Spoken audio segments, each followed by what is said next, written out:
அஸ்ஸலாமு அலைக்கும்.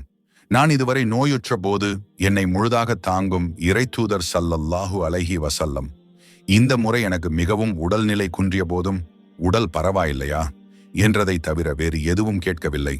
இதில் எனக்கு ரசூல் என் மீது கோபமாக இருக்கிறாரோ என்ற சந்தேகம் இருந்தது என ஆயிஷா ரலியல்லாஹு அன்ஹு அவர்கள் கூறுகின்றார்கள்.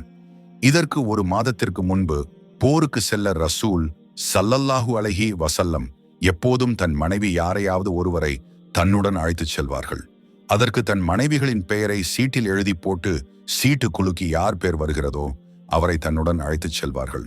அந்த முறை சீட்டு குலுக்கியதில் ஆயிஷா நாயகி அவர்களின் பேர் வந்திருந்தது. அவர்களும் அந்த போருக்கு போய்விட்டு வீடு திரும்பி வந்து கொண்டிருந்தனர். சிவிக்கையை ஒட்டகத்தின் மீது கட்டி அதனுள் ஆயிஷா ரலியல்லாஹு அன்ஹு அமர்ந்து செல்லப்பட்டிருந்தார்கள்.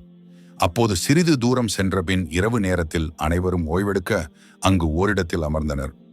ஆயிஷா நாயகி தனது இயற்கை கடனை நிறைவேற்ற மறைவிடம் தேடி படையினரை விட்டு சிறிது தூரம் கடந்து சென்று விட்டார்கள்.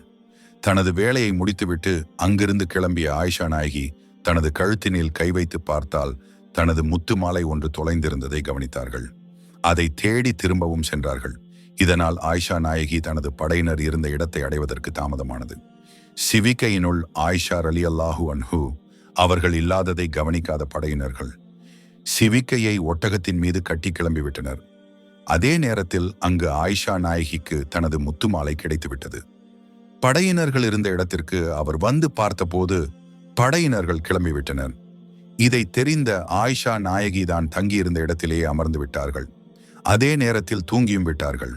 அந்த இடத்திற்கு வந்த ஒரு மதீனாவாசி ஆயிஷா ரலி அவர்களை அடையாளம் கண் இன்னா லில்லாஹி வ இன்னா இலைஹி ராஜிபூன் என்று கூறினார்கள். ஆயிஷா நாயகி அந்த சத்தத்தை கேட்டு கண் விழித்து பார்த்தார்கள். உடனே மதீனாவாசி தனது ஒட்டகத்தை ஆயிஷா நாயகி ஏறுவதற்கு சுலபமாக அமர வைத்து ஆயிஷா நாயகியை அவர்களது படை வீரர்கள் இருக்கும் இடத்திற்கு கொண்டு சென்று விட்டார்கள். அதை பார்த்த படை வீரர்களுள் ஒருவன் அவர்கள் இருவரையும் இணைத்து தவறாக பேச ஆரம்பித்து விட்டான். அனைவரும் மதீனாவை அடைந்தனர். பிறகுதான் நாம் இன்ட்ரோவில் கண்ட ஆயிஷா ரலியல்லாஹு அன்ஹு அவர்களது உடல்நிலை குன்றிய சம்பவம்.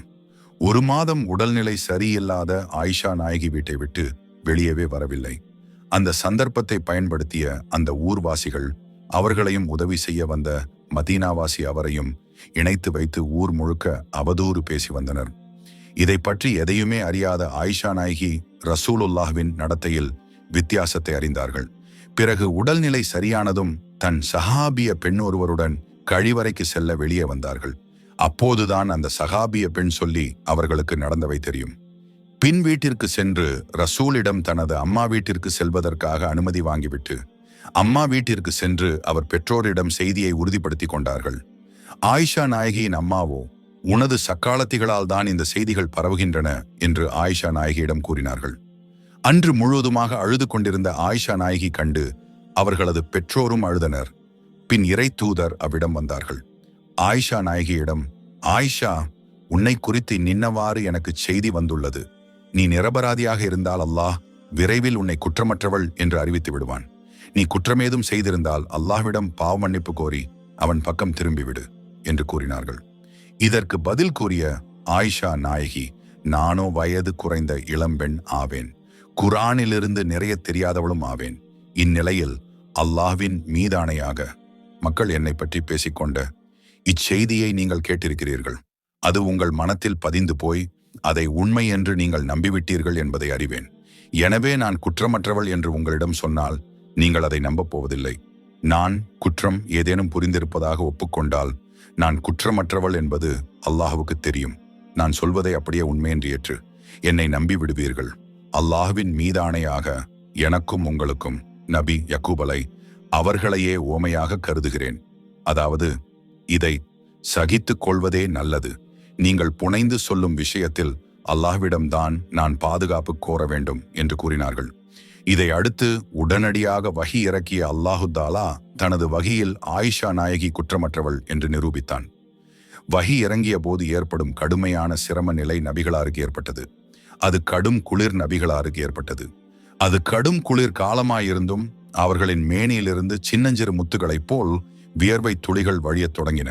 அவர்களின் மீது அருளப்பட்ட இறை சொற்களின் பாரத்தினால்தான் அவர்களுக்கு வியர்வை வழியும் அளவிற்கு சிரம நிலை ஏற்பட்டது. அந்த நிலை அல்லாஹ்வின் தூதரை விட்டு விலகியவுடன் அவர்கள் சிரித்துக் கொண்டே பேசிய முதல் வார்த்தையாக, ஆயிஷா, அல்லாஹ் உன்னை குற்றமற்றவள் என அறிவித்து விட்டான் என்று கூறினார்கள். உடனே என் தாயார், அல்லாஹ்வின் தூதரிடம் எழுந்து செல் என்று என்னிடம் கூறினார்கள். அதற்கு நான், மாட்டேன், அல்லாஹ்வின் மீதானையாக அவர்களிடம் செல்ல மாட்டேன். அல்லாஹ்வை மட்டுமே புகழ்ந்து அவனுக்கே நன்றி செலுத்துவேன் என்றேன். அப்போது அல்லாஹ் ஆயிஷாவின் மீது அவதூறு கற்பித்தவர்கள் உங்களில் ஒரு குழுவினர்தாம் என்று தொடங்கும் திருக்குரான் 10 வசனங்களை அருளியிருந்தான். என் குற்றமற்ற நிலையை தெளிவுபடுத்தி அல்லாஹ் இதை அருளினான் என்று ஆயிஷா ரலியல்லாஹு அன்ஹு கூறுகிறார்கள். அஸ்ஸலாமு அலைக்கும் வரஹ்மத்துல்லாஹி வபரகாத்துஹு.